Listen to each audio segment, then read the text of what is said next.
చిరంజీవి నటించిన ఠాగూర్ సినిమా చాలా మంది ప్రేక్షకులు చూసే ఉంటారు. అదే తరహాలో ఇటీవల ఏలూరు నగరంలో దారుణం చోటు చేసుకుంది. ఠాగూర్ సినిమా తరహాలో చనిపోయిన మహిళకు 3 రోజుల పాటు వైద్యం అందిస్తూ చివరికి వైద్యం వికటిస్తున్నట్లు నటిస్తూ మృతురాలి కుటుంబ సభ్యుల నుంచి లక్షల రూపాయలు దోచుకొని మృతదేహాన్ని అప్పగించారని వెలుగులోకి రావడంతో ప్రజలు ఆశ్చర్యం వ్యక్తం చేస్తున్నారు. సదరు ఆసుపత్రికి అనుమతులు ఉన్నాయా, లేక అనధికారికంగా రాజకీయ నాయకుల అండదండలతో అధికారుల అనధికార అనుమతులతో నిర్వహిస్తున్నారా అనే పలు అనుమానాలు వ్యక్తమవుతున్నాయి. కొప్పాక గ్రామంలో నివసిస్తున్న దేవరపల్లి అంజలి ప్రియ గత కొద్ది రోజులుగా కడుపు నొప్పితో బాధపడుతూ వైద్యం నిమిత్తం కొన్ని రోజుల క్రితం స్థానిక ఏలూరు ఆయుష్ హాస్పిటల్లో చేరారు. 9 రోజులు గడుస్తున్నప్పటికీ ఆమెకు వైద్యంతో కడుపు నొప్పి తగ్గడం లేదు.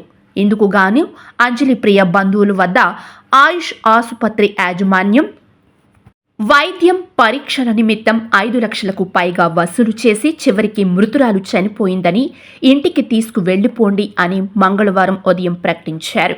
దీనిపై అంజలి ప్రియ బంధువులు ఆసుపత్రి యాజమాన్యంపై వాగ్వాదం జరిగింది.